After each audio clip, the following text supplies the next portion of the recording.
Hola, buenos días. Me han pedido mucho que explique este asunto de la cirugía metabólica para el control de diabetes. Entonces, vamos a ver algunas cosas. El tratamiento quirúrgico de diabetes mellitus no es algo nuevo, no es algo externo a nuestra realidad. Incluso en México tenemos esto que es una guía de práctica clínica que aborda el tema del tratamiento quirúrgico de diabetes mellitus en el paciente sin obesidad mórbida.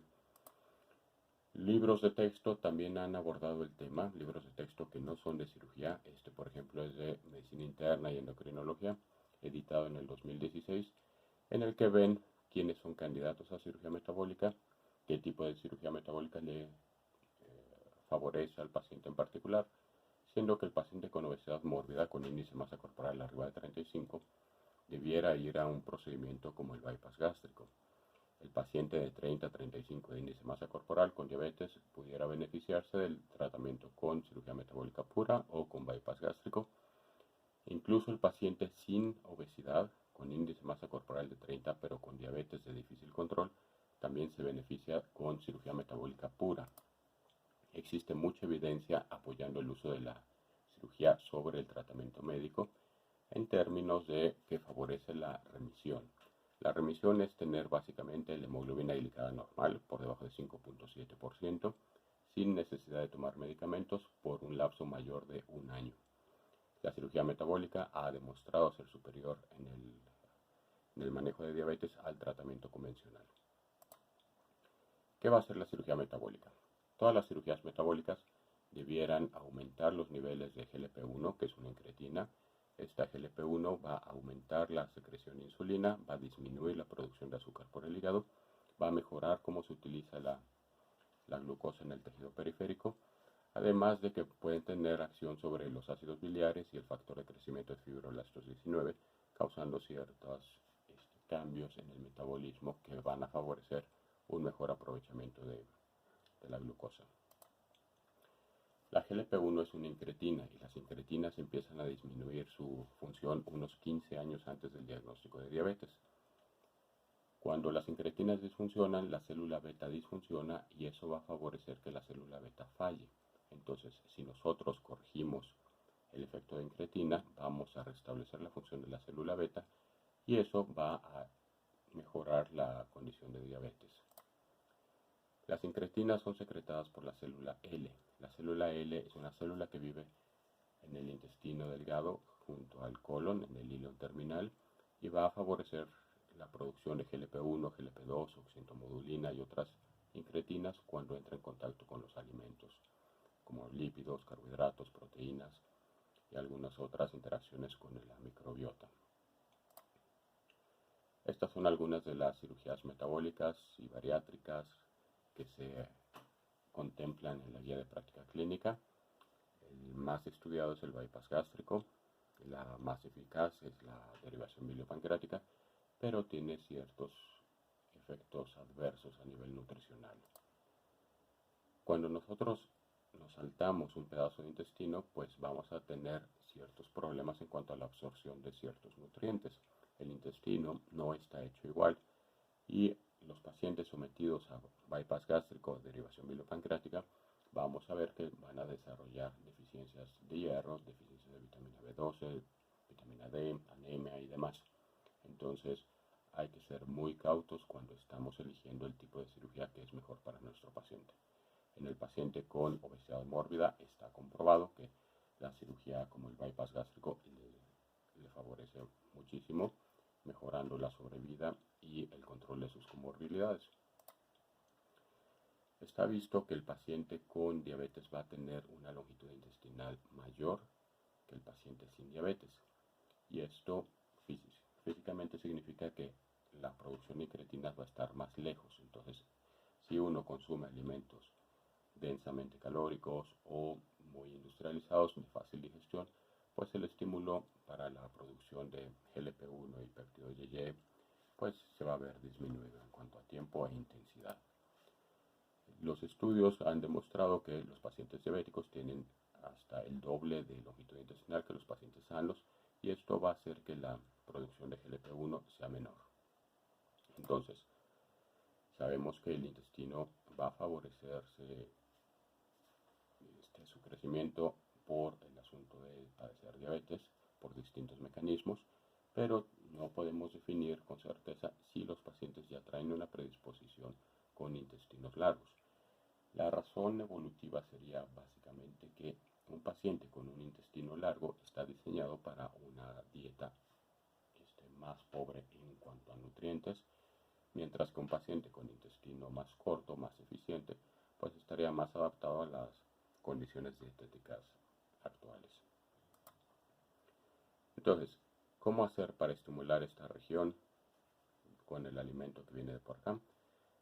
La forma más sencilla es hacer un atajo que permita el paso rápido del alimento a través del intestino para favorecer una secreción de GLP-1 de forma temprana, pero suficientemente estrecho para evitar que se excluya esta parte. O sea, el alimento va a pasar por acá y va a tener la misma posibilidad de entrar por el atajo hacia la vía rápida, hacia estimular la secreción de incretinas, pero también va a pasar por acá evitando los problemas de mala absorción.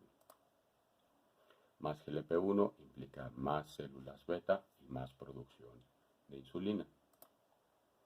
El páncreas sí se puede regenerar, existen distintos mecanismos por los cuales se puede regenerar. Hay algunos mecanismos que están directamente mediados por GLP-1, como estas células madre, que merecen especial atención, ya que estas células madre NGN3 positivo pueden favorecer la regeneración pancreática cuando el paciente se somete a dietas que simulan ayuno, tanto en pacientes como diabetes 1 con diabetes 2. Entonces, los ayunos son algo que no es malo en el paciente con diabetes, siempre y cuando el tratamiento no sea un tratamiento intensivo con insulina o no tengamos medicamentos que estén favoreciendo la producción de insulina, en cuyo caso pues el ayuno sería hasta peligroso. La sobrealimentación va a aumentar el estrés sobre el retículo endoplásmico y esto va a aumentar la resistencia a la insulina, el proceso inflamatorio, va a aumentar la producción de azúcar por el hígado, va a disminuir la secreción de insulina por la célula beta y al final va a favorecer la muerte de la célula beta.